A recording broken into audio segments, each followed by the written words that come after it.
climat politique togolais reste tendu alors que les autorités poursuivent une série d'arrestations visant plusieurs figures critiques du régime depuis le mois de juin.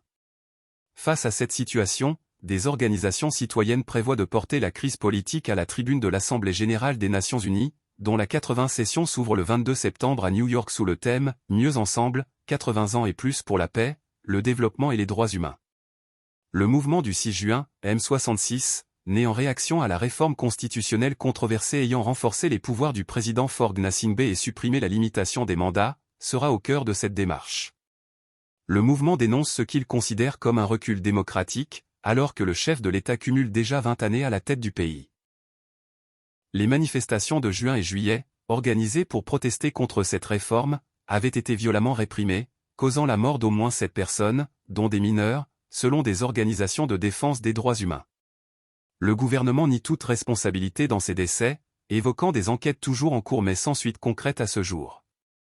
Les arrestations se sont poursuivies ces dernières semaines, touchant notamment l'ancienne ministre des Armées, Marguerite Gnakadé, ainsi que l'artiste Amron, figure populaire de la scène musicale togolaise. Notre délégation de 6 personnes est attendue à New York ce week-end. Plusieurs rencontres de haut niveau sont programmées.